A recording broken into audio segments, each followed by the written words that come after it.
Hello नमस्कार सभी को। आप सभी का हार्दिक स्वागत है आपके अपने यूट्यूब चैनल जी के बाई मालाराम सर पर। देखो, आज की क्लास हमारी जो साइंस के जो इम्पोर्टेंट क्वेश्चन है, जो पिछले ईयर्स के जो क्वेश्चन जो पेपर था उनके अंदर आए हुए, और इसके अलावा भी जो इम्पोर्टेंट क्वेश्चंस हैं उनके मैंने टॉप 20 क्वेश्चन लिए हैं, जो आपके जो एसएससी जीडी 2024 के अंदर आपका एग्ज़ाम होगा या फिर हरियाणा पुलिस, उन दोनों के लिए क्या है, ये क्लास इम्पोर्टेंट है। तो आज की क्लास को हम स्टार्ट करते हैं और फर्स्ट क्वेश्चन आपके सामने है।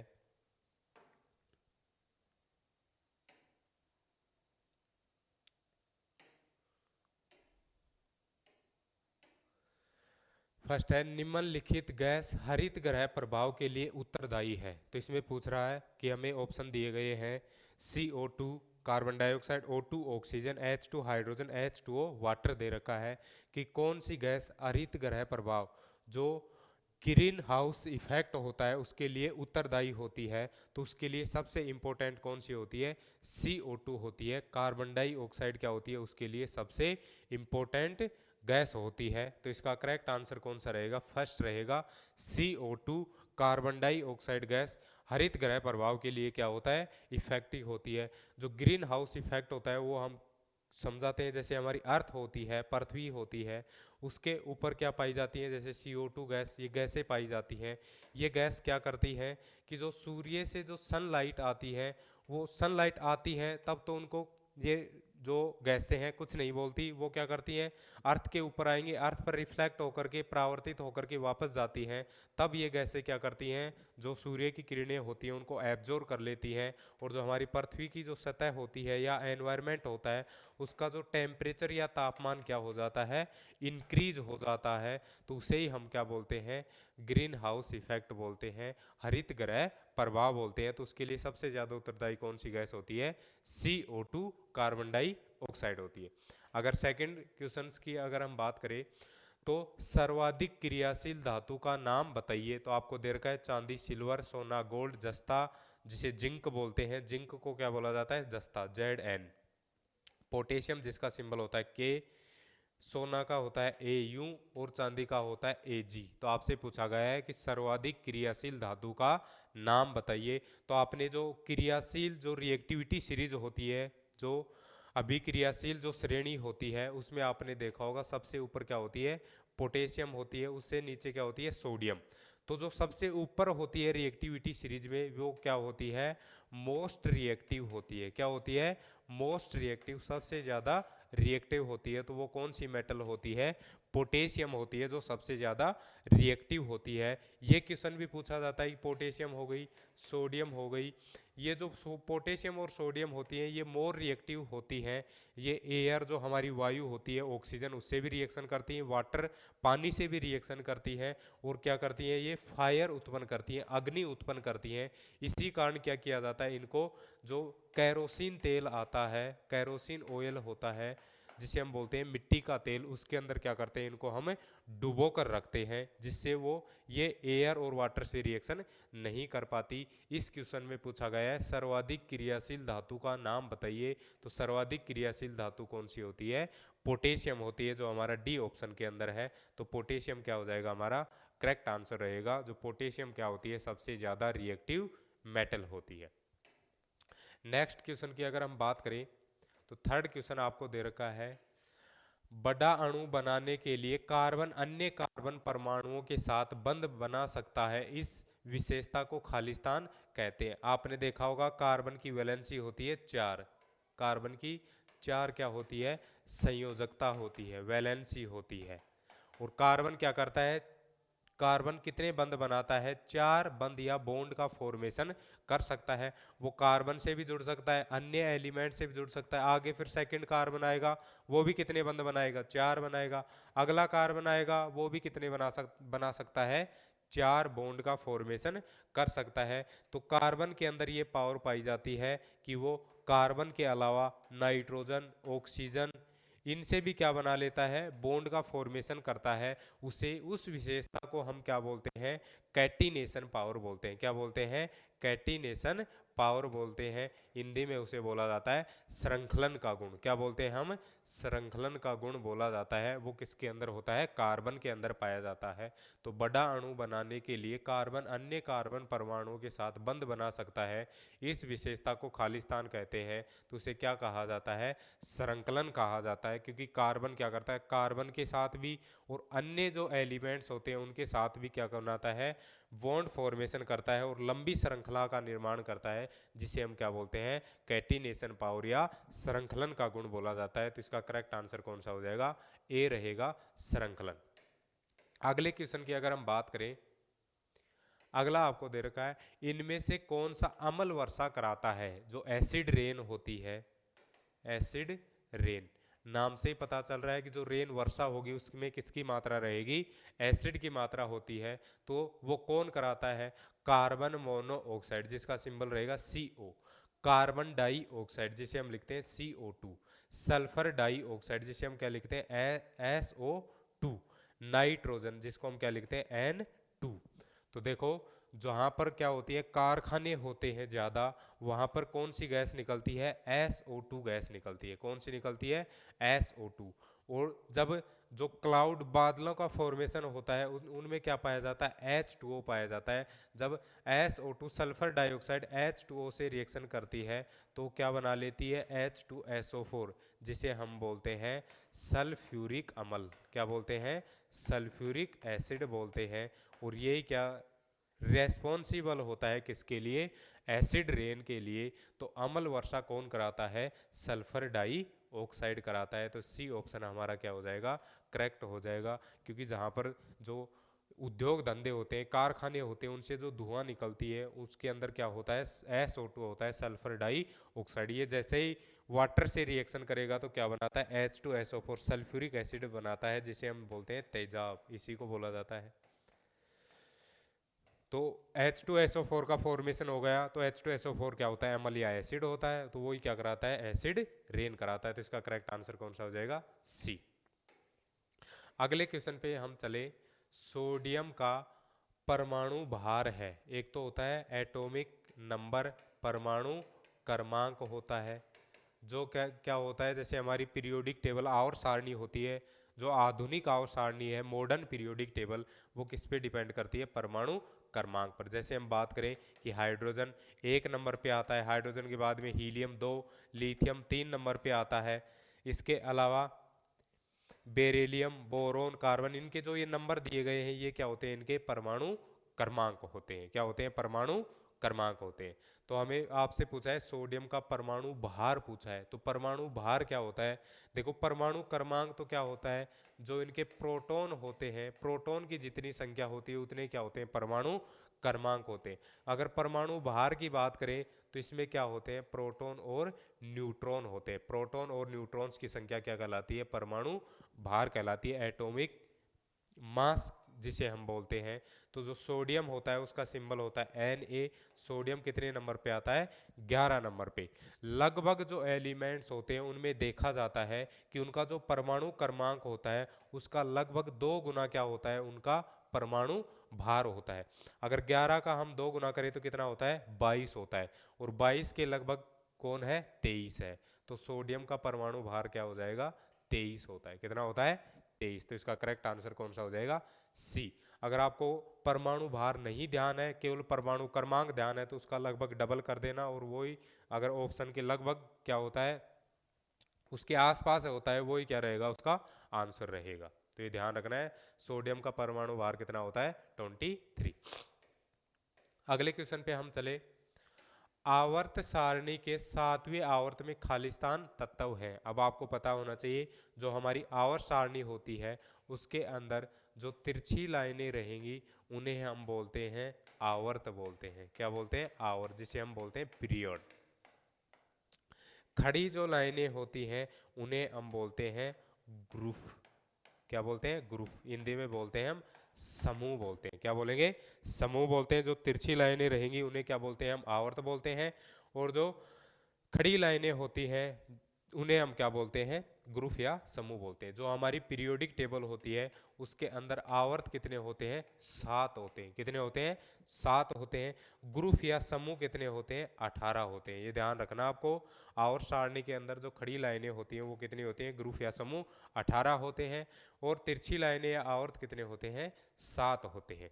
अब आपको ध्यान रखना है कि जो फर्स्ट जो आवर्त होता है उसके अंदर कितने एलिमेंट होते हैं, 2 एलिमेंट होते हैं।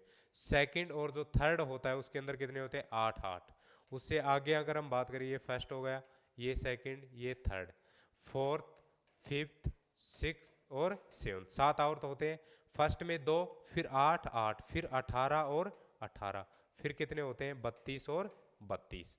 तो ये ध्यान रखना आपको, 2 8 8, 18 18 और 32 32। अब किसी में पूछ ले आपसे, तो हमें किस में पूछा है, 7वें आवर्त के अंदर पूछा है। तो 7वें आवर्त के अंदर कितने होते हैं, 32, 32 एलिमेंट होते हैं। तो हमारा करेक्ट आंसर कौन सा हो जाएगा, डी। कितने होते हैं, 32। अगर हमसे थर्ड पूछता तो 8, फोर्थ पूछता 18, फिफ्थ पूछता 18। तो ये ध्यान रखना आपको कि जो पीरियोडिक हमारी जो आवर सारणी होती है उसके अंदर फर्स्ट के अंदर 2, फिर 8, फिर 8, फिर 18, फिर 18, 32 और 32। तो 7वें आवर्त के अंदर कितने एलिमेंट होते हैं, 32 एलिमेंट होते हैं। आप पीरियोडिक टेबल के अंदर देख सकते हैं, उनको गिन सकते हैं, आपको ये ही मिलेंगे। तो हमारा करेक्ट आंसर कौन सा हो जाएगा, डी रहेगा। अगले क्वेश्चन पे हम चले। हाइड्रा में कौन से प्रकार का प्रजनन दिखता है। जो हाइड्रा होता है आपने देखा होगा, हाइड्रा होता है, हाइड्रे के अंदर क्या होता है, दूसरा यहाँ पर क्या बनता है, इसमें हाइड्रा बनता है। और जो ये हाइड्रा होता है ये जैसे ही अलग हो जाता है तो मैन हाइड्रा अलग रहेगा, और जो ये अलग होता है ये भी क्या बना लेता है, फिर वापस से नए हाइड्रे का क्या कर लेता है, फॉर्मेशन कर लेता है। इस प्रोसेस को हम बोलते हैं मुकुलन। क्या बोलते हैं, मुकुलन। तो जो हाइड्रा होता है उसके अंदर प्रजनन किसमें जो प्रजनन होता है वो किस प्रोसेस से होता है, मुकुलन की प्रोसेस से होता है। इसमें हमें ऑप्शन दे रखे हैं, मुकुलन, विखंडन, पुनरुत्पादन और खंडन। तो इसका करेक्ट आंसर कौन सा हो जाएगा, मुकुलन। जो हाइड्रा होता है उसके अंदर कौन सी प्रोसेस के द्वारा जनन होता है, मुकुलन के द्वारा अलैंगिक जनन होता है। तो इसका ए ऑप्शन हमारा क्या रहेगा, करेक्ट रहेगा। अगले क्वेश्चन की अगर हम बात करें, विटामिन डी की कमी से खालिस्तान होता है। आपको पता है हमारे शरीर के लिए विटामिन क्या होती है, जरूरी होती है। जैसे विटामिन ए भी होती है, बी होती है, बी के प्रकार भी होते हैं, B1, B2, B3 भी होता है, B12 भी होता है। जो B12 होता है उसके अंदर कौन सी मेटल पाई जाती है, कोबाल्ट। कौन सी होती है, CO, कोबाल्ट मेटल पाई जाती है। एकमात्र विटामिन है जिसके अंदर मेटल पाई जाती है, कौन सी होती है, कोबाल्ट। और किसके अंदर होती है, विटामिन B12 के अंदर। तो विटामिन सी भी होती है, vitamin D, vitamin E, vitamin के, इन सभी की कमी से क्या होती है, हमें हमारे शरीर में डिजीज होती है। जैसे विटामिन ए से क्या होती है, रतौंधी होती है। विटामिन बी की कमी से बेरी बेरी रोग होता है। विटामिन सी की कमी से स्कर्वी होता है। विटामिन डी की कमी से क्या होता है, रिकेट्स होता है। तो विटामिन डी की कमी से खालिस्तान होता है। कौन सी डिजीज होती है, रिकेट्स होता है। कौन सा होता है, रिकेट, जिसके अंदर क्या होता है, शरीर कमजोर हो जाता है, हड्डियां दिखाई देने लग जाती हैं। और जो विटामिन डी होता है वो हमें किससे प्राप्त होता है, सूर्य के प्रकाश से भी प्राप्त होता है। किससे प्राप्त होता है, जो सनलाइट होती है, सूर्य के प्रकाश से कौन सी विटामिन प्राप्त होती है, विटामिन डी। और विटामिन डी की कमी से कौन सा रोग होता है, रिकेट्स होता है। कौन सा होता है, रिकेट्स। अगले क्वेश्चन पे अगर हम चलें, मानव हृदय में कितने कक्ष होते हैं। आपने सुना भी होगा कि जो मानव हृदय होता है उसके अंदर क्या होते हैं, आलिंद भी होते हैं और क्या होते हैं, निलय होते हैं। आलिंद कितने होते हैं, 2। निलय भी कितने होते हैं, 2। अगर दोनों को मिक्स करें तो कितने हो गए, 4। तो जो हमारा हृदय होता है मानव का उसके अंदर कितने कक्ष होते हैं, 4 कक्ष होते हैं। 2 तो क्या होते हैं, आलिंद, और 2 क्या होते हैं, निलय होते हैं। तो 3 भी नहीं होते, 5 और 4 और 6। तो करेक्ट आंसर कौन सा हो जाएगा, 4। तो मानव हृदय के अंदर कितने कक्ष होते हैं, 4 कक्ष होते हैं। ये ध्यान रखना आपको। अगला क्वेश्चन देखो, लाल रक्त कणिका RBC, रेड ब्लड सेल्स का जीवन काल होता है। देखो हमारा जो ब्लड होता है उसके अंदर क्या होता है, प्लाज्मा पाया जाता है। क्या होता है, प्लाज्मा। और क्या होती हैं इसके अलावा, प्लाज्मा के अलावा आरबीसी होती हैं, डब्ल्यूबीसी होती हैं और प्लेटलेट्स होती हैं। क्या होती हैं? प्लेटलेट्स, जिसे हम बीमाणु भी बोलते हैं। जो डेंगू रोग होता है, जो डेंगू बुखार होता है, उसके अंदर जो ये प्लेटलेट्स होती हैं ये क्या हो जाती हैं? डिक्रीज हो जाती हैं। अगर ज़्यादा डिक्रीज हो जाती हैं ये, तो क्या हो जाती है? मरीज की मृत्यु भी हो सकती है। लेकिन आजकल क्या होता है, जो प्लेटलेट्स होते हैं ये ब्लड से, दूसरे व्यक्ति के ब्लड से निकाल करके जो जिसको डेंगू हो रहा है उसमें क्या करती है? ट्रांसप्लांट की जाती है। तो ब्लड में प्लाज्मा भी होता है, आरबीसी, डब्ल्यूबीसी और प्लेटलेट्स होती है। जो आरबीसी होती है इनका जो जीवन काल कितना होता है? 120 दिन। कितना होता है? 120 दिन होता है। जो आरबीसी होती है वो क्या करती हैं? 120 दिन तक क्या होती हैं? जीवित रह सकती है। और जो आरबीसी होता है इसी के कारण क्या होता है? हमारा जो ब्लड होता है उसका कलर कैसा होता है? रेड होता है, जिसमें क्या पाया जाता है? हीमोग्लोबिन। क्या होता है? हीमोग्लोबिन होता है। हीमोग्लोबिन के कारण ही क्या होता है? हमारे जो ब्लड होता है उसका कलर कैसा होता है, जिसको हम एच बी से दर्शाते हैं। हीमोग्लोबिन के कारण ही ब्लड का कलर कैसा होता है? रेड होता है। तो आरबीसी का जीवन काल कितना रहेगा? 120 दिन। अगले क्वेश्चन पे हम चले। रक्त के द्रव भाग को कहते हैं। वापस से वही बात आ गई, जो हमारा ब्लड होता है, रक्त, उसमें क्या होता है? एक तो द्रव पार्ट होता है, एक कैसा होता है? ठोस होता है। जो द्रव होता है उसे हम क्या बोलते हैं? प्लाज्मा बोलते हैं। क्या बोलेंगे? प्लाज्मा। और जो ठोस होता है उसके अंदर क्या होती है? वो आरबीसी, डब्ल्यूबीसी और प्लेटलेट्स। क्या होती है? प्लेटलेट्स। तो जो द्रव भाग होता है उसे हम क्या बोलते हैं? प्लाज्मा बोला जाता है। क्या बोलते हैं? प्लाज्मा। देखो, white blood cell WBC, red blood cell RBC, उपरोक्त में से कोई नहीं। तो जो द्रव भाग होता है वो कौन सा होता है? प्लाज्मा होता है। कौन सा होता है? प्लाज्मा। क्योंकि इसमें मैक्सिमम मात्रा में क्या होता है? वाटर, जल पाया जाता है। क्या होता है? वाटर पाया जाता है। अगले क्वेश्चन पे अगर हम चले, अगला क्वेश्चन दे रखा है, खालिस्तान जल के साथ तेजी से अभिक्रिया करके बुझा हुआ चूना बनाता है। एक तो होता है बिना बुझा हुआ चूना। क्या होता है? बिना बुझा हुआ चूना। एक होता है बुझा हुआ चूना। क्या होता है? बुझा हुआ चूना।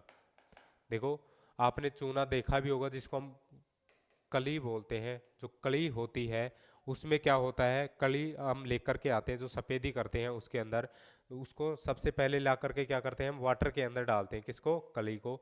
तो वो क्या करती है? जो वाटर होता है उसमें क्या करती है? हीट को क्या करती है? ये रिलीज करती है। तो और पानी को गर्म कर देगी, इससे क्या निकलेंगी? भाप बाहर निकलती है। तो जो कली होती है, जब उसको पानी के अंदर नहीं डाला जाता है उससे पहले हम क्या बोलते हैं? उसे भुजा हुआ, बिना भुजा हुआ चूना। क्या बोलेंगे? बिना भुजा हुआ चूना, जिसका फॉर्मूला होता है CaO। क्या होता है? CaO, calcium oxide. जैसे इसके अंदर पानी में मिलाया जाता है तब इसकी रिएक्शन होकर के क्या बना लेता है? CaOH की होल ट्वाइस। इसे तो हम बोलते हैं कैल्शियम ऑक्साइड। वाटर के साथ रिएक्शन करेगा, क्या बना लेगा? Calcium hydroxide. इसे हम क्या बोलते हैं? बुझा हुआ चूना बोलते हैं। क्या बोलते हैं? बुझा हुआ चूना। इसे बोला जाता है क्विक लाइम। क्या बोलते हैं? Quick lime. इसे हम क्या बोलते हैं? स्क्लैम लाइम। क्या बोलेंगे? स्क्लैम लाइम। तो जो बिना बुझा हुआ चूना होता है CaO, उसकी वाटर से रिएक्शन होने के बाद में क्या बनता है? CaOH2 बनता है। तो खालिस्तान जल के साथ तेजी से अभिक्रिया करके बुझा हुआ चूना बनाता है। तो कौन बनाता है? CaO। बिना बुझा हुआ चूना पानी के साथ रिएक्शन करेगा और बिना बुझे हुए चूने का फॉर्मूला क्या होता है? CaO। तो ए ऑप्शन हमारा क्या हो जाएगा? करेक्ट हो जाएगा। CaO बिना बुझा हुआ चूना वाटर से रिएक्शन करके क्या बनाता है? CaOH2, जिसे हम क्या बोलते हैं? बुझा हुआ चूना बोलते हैं। तो इसका करेक्ट आंसर कौन सा हो जाएगा? CaO। अगला क्वेश्चन देखो, निम्नलिखित में से कौन सा उपधातु है? उप क्या होती है? जो हमारी पीरियोडिक टेबल होती है उसके अंदर मेटल भी पाई जाती है और नॉन मेटल भी होती है। मेटल को हम क्या बोलते हैं? धातु बोलते हैं। नॉन मेटल को क्या बोलते हैं? अधातु बोलते हैं। एक इन दोनों के बीच के लक्षण, जिनके अंदर मेटल के भी और नॉन मेटल के लक्षण पाए जाते हैं, उसे हम बोलते हैं मेटेलोइड्स। क्या बोलते हैं? मेटेलोइड्स, जिसे हम बोलते हैं उपधातु। क्या बोलते हैं? उपधातु, जिसके अंदर मेटल के भी गुण पाए जाते हैं और नॉन मेटल के भी गुण पाए जाते हैं। जिसके एग्जाम्पल हैं जैसे boron, silicon, germanium arsenic, antimony, polonium और टेलुनियम। तो कितनी होती है? 1 2 3 4 5 6 और 7 जो उपधातु होती हैं हमारी पीरियोडिक टेबल के अंदर टोटल कितनी होती हैं? 7 होती हैं। सबसे first B boron, S I silicon, G E germanium, A S arsenic, S B जिसको हम बोलते हैं antimony, P O polonium, T E tellurium. तो आपको ध्यान रखना है इनमें देख लो, एल्यूमिनियम नहीं होती, गैलियम नहीं होती, थैलियम नहीं होती, टेलुरियम होती है, टी ई। तो टेलुरियम क्या हो जाएगी? मेटलोइड्स हो जाएगी। तो सी ऑप्शन हमारा क्या हो जाएगा? करेक्ट हो जाएगा। ये ध्यान रखना आपको। अगले क्वेश्चन पे अगर हम चले, खालिस्तान कृत्रिम रूप से निर्मित निर्माण सामग्री है। देखो एक तो होता है कृत्रिम और एक होता है प्राकृतिक। क्या होता है? प्राकृतिक। प्राकृतिक का मतलब जो हमें प्रकृति से प्राप्त होता है, और कृत्रिम का जो मानव निर्मित होता है। क्या होता है? मानव निर्मित। जो मानव द्वारा बनाया जाता है वो तो कृत्रिम रहेगा, और जो हमें प्रकृति से प्राप्त होता है, नेचर से प्राप्त होता है, उसे हम क्या बोलते हैं? प्राकृतिक। पत्थर जो होते हैं हमें प्रकृति से प्राप्त होते हैं। ईंट छोड़ो, लकड़ी भी हमें पेड़ों से जो प्राकृतिक प्राप्त होती है, रेत भी प्राकृतिक। लेकिन ईंट क्या करते हैं हम, जो मिट्टी होती है उसको सांचे के अंदर डाल करके उनको गर्म करके किस में चेंज किया जाता है? ईंट के अंदर। वो कौन करता है? मानव करता है। तो मानव द्वारा जो बनाई जाती है उसे हम क्या बोलते हैं? कृत्रिम। तो ईंट क्या रहेगी? कृत्रिम। तो बी ऑप्शन हमारा क्या रहेगा? करेक्ट रहेगा। बी ऑप्शन क्या रहेगा? करेक्ट। अगले क्वेश्चन की अगर हम बात करें, किसी उदासीन विलयन का पीएच मान होता है। आपको पता होना चाहिए जो पीएच जो होता है, पीएच स्केल, वो हमें क्या बताता है कि कौन एसिडिक रहेगा, अम्लीय रहेगा, कौन बेसिक क्षार होता है। इसके अंदर क्या होता है? 0 से लेकर के 14 तक क्या होते हैं? इसके अंदर नंबर होते हैं। मिड में क्या रहेगा? 7 होता है। 0 से अगर 7 तक जाते हैं तो वो क्या होते हैं? एसिडिक, अम्लीय होते हैं। क्या होते हैं? अम्लीय। जो 7 रहेगा वो क्या होता है? न्यूट्रल होता है। क्या होता है? न्यूट्रल, जिसे हम बोलते हैं उदासीन। क्या रहेगा? उदासीन। 7 से 14 तक की अगर हम बात करें तो वो क्या रहेंगे? बेसिक, क्षारीय होते हैं। क्या होते हैं? क्षारीय। 0 से 7 तक एसिडिक, अम्लीय। 7 पर क्या रहेगा? न्यूट्रल, उदासीन। 7 से लेकर के 14 तक जिनका पीएच मान होता है वो क्या होते हैं? बेसिक या क्षारीय होते हैं। तो हमें पूछा है किसी उदासीन विलयन का पीएच मान रहेगा। न्यूट्रल या उदासीन का पीएच मान कितना होता है? 7 होता है। क्या होता है? 7। तो सी ऑप्शन हमारा क्या हो जाएगा? करेक्ट रहेगा। अगर 4 की अगर हम बात करें तो 4 कहाँ आता है? 0 से 7 के बीच में, वो क्या रहेगा? अम्लीय। अगर 9 की अगर हम बात करें, 9 आता है 7 से 14 के बीच में, तो वो क्या रहेगा? बेसिक रहेगा। और उदासीन कितना होता है? 7 होता है। तो सी ऑप्शन क्या हो जाएगा? इसका करेक्ट रहेगा।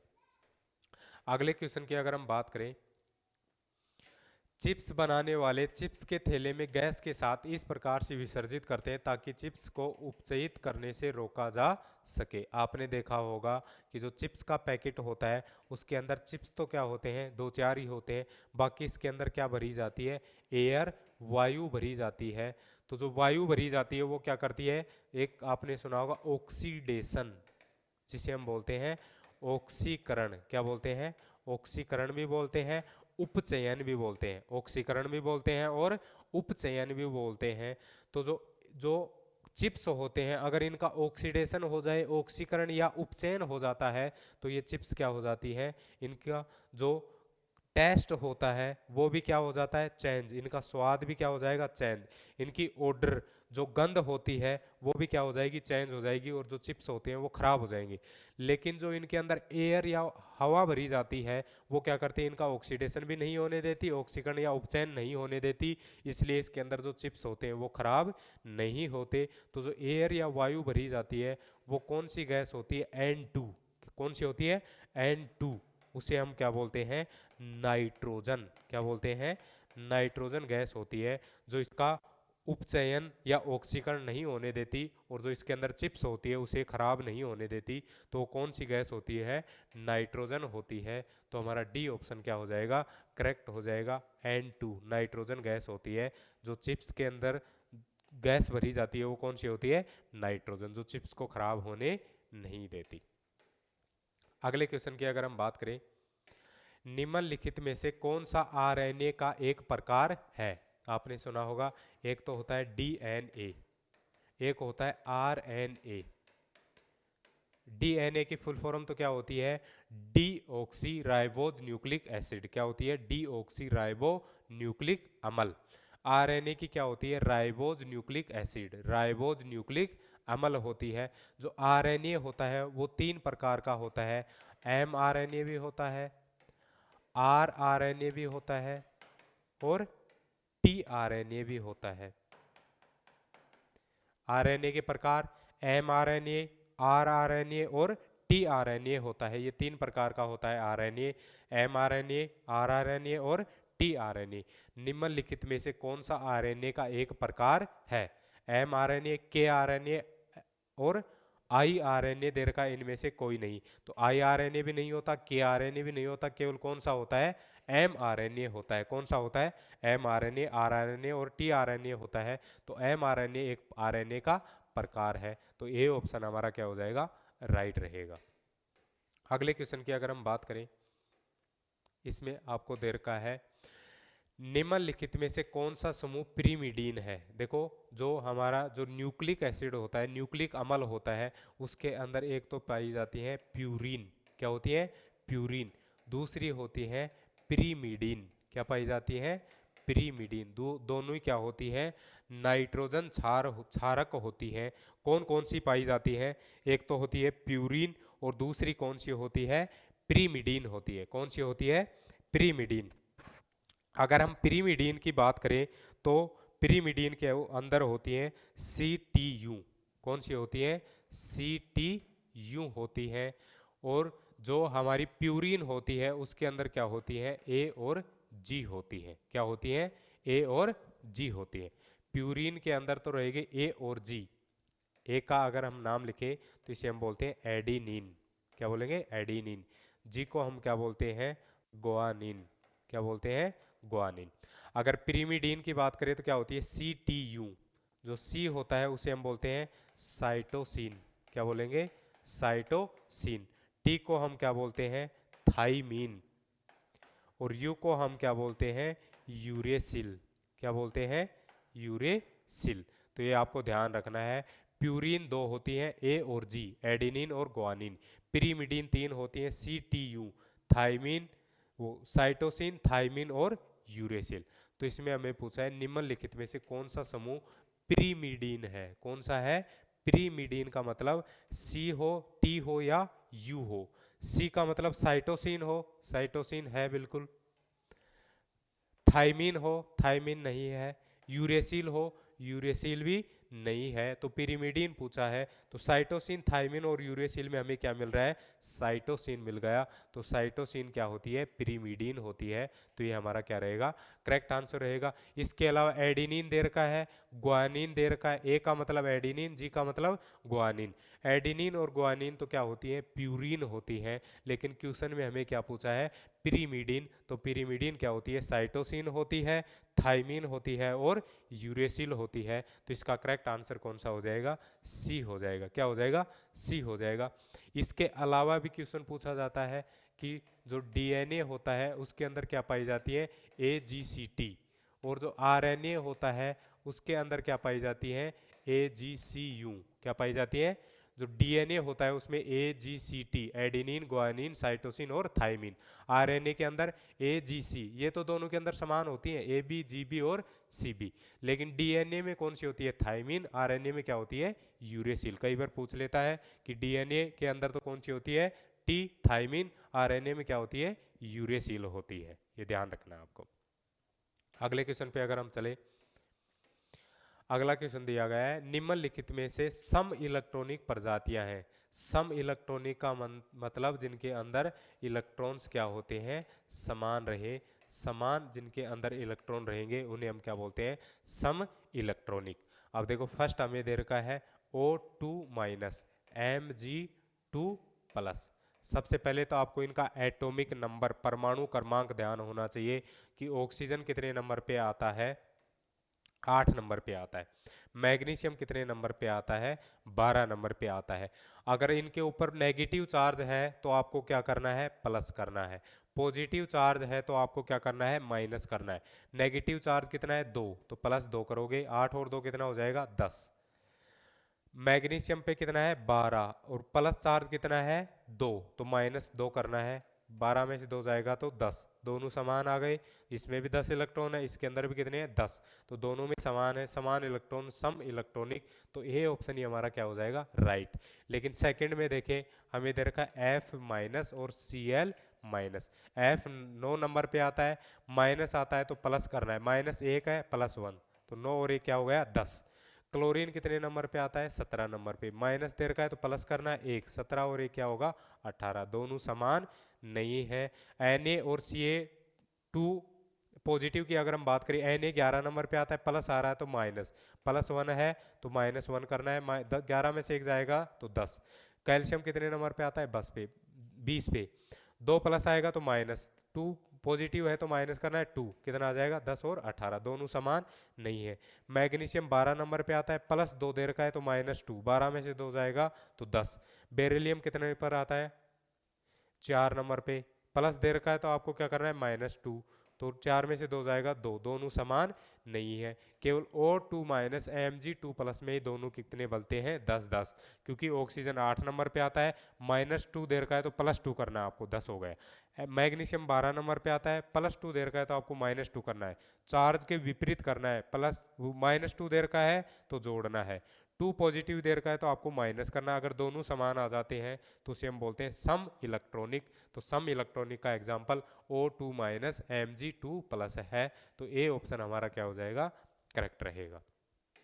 अगले क्वेश्चन पे अगर हम चले, अगला हमें दे रखा है जिप्सम खालिस्तान है, आपने सुना होगा, एक तो जिप्सम, एक आपने सुना होगा POP, जिसे हम बोलते हैं प्लास्टर ऑफ पेरिस। क्या बोलते हैं, प्लास्टर ऑफ पेरिस। देखो, जो जिप्सम होता है उसका फॉर्मूला तो क्या होता है, CaSO4.2H2O, और POP का होता है CaSO4.12H2O। अगर 2H2O मिल जाता है आपको, वो तो क्या होता है, जिप्सम होता है, जिसका उपयोग हम सीमेंट बनाने के अंदर करते हैं। प्लास्टर ऑफ पेरिस में आपको क्या मिलेगा, अगर ½ H2O मिलता है आपको, H2O का आधा मॉलिक्यूल मिलता है, तो वो क्या रहेगा, प्लास्टर ऑफ पेरिस। जो हड्डियां टूट जाती हैं तो उनका प्लास्टर किया जाता है, वो किससे किया जाता है, प्लास्टर ऑफ पेरिस से किया जाता है। तो CaSO4 ½ H2O, यहाँ पर 4H2O है, यहाँ 3H2O, यहाँ 2H2O, तो हाफ, जो जिप्सम पूछ रखा है तो जिप्सम के अंदर क्या आएगा, CaSO4 2H2O आएगा। क्या आएगा, CaSO4.2H2O। अगर प्लास्टर ऑफ पेरिस पूछा जाता तो क्या आता, CaSO4 ½ H2O आता। तो ये तो क्या होता है, POP। लेकिन हमें जिप्सम पूछा है तो जिप्सम का क्या रहेगा, CaSO4.2H2O। डी ऑप्शन हमारा क्या रहेगा, करेक्ट रहेगा। इसके अलावा भी पूछे जाते हैं, जैसे आपसे पूछा जाए कि बेकिंग सोडे का फॉर्मूला बताओ, किसका, बेकिंग सोडा, जिसे हम खाने का सोडा भी बोलते हैं, तो उसका फॉर्मूला होता है NaHCO3। क्या होता है, NaHCO3, सोडियम हाइड्रोजन कार्बोनेट। अगर आपसे पूछा जाता कि धावन सोडे का फॉर्मूला बताओ, जो धोने का सोडा होता है, तो उसका होता है Na2CO3.10H2O। क्या होता है, Na2CO3.10H2O क्या होता है, धावन सोडा होता है। इसके अलावा आपसे पूछ ले कि जो नमक होता है, खाने का नमक, उसका फॉर्मूला क्या होता है, NaCl। क्या होता है, जो हमारा नमक होता है उसका फॉर्मूला क्या होता है, NaCl, जिसे हम क्या बोलते हैं, सोडियम क्लोराइड। क्या बोलेंगे, सोडियम क्लोराइड। जिप्सम का पूछ ले तो CaSO4.2H2O, प्लास्टर ऑफ पेरिस का पूछे तो CaSO4.12H2O। तो ये ध्यान रखना आपको। ये हमारे टॉप जो 20 क्वेश्चन थे वो मैंने समझा दिया आपको। मैं आशा करता हूँ कि आपको जो ये 20 क्वेश्चन है वो आपको अच्छी तरह से समझ में आए होंगे। फिर भी अगर इन क्वेश्चंस के अंदर अगर आपको कोई डाउट है तो आप कमेंट कर सकते हो, बिल्कुल मैं आपको एक्सप्लेन करके कमेंट में बताऊंगा, या फिर अगला वीडियो रहेगा हमारा उसके अंदर आपको समझा दूंगा। इसके अलावा हमारे channel GK by Malaram sir को आपको ज़्यादा से ज़्यादा लाइक, शेयर और सब्सक्राइब करना है। Thank you so much.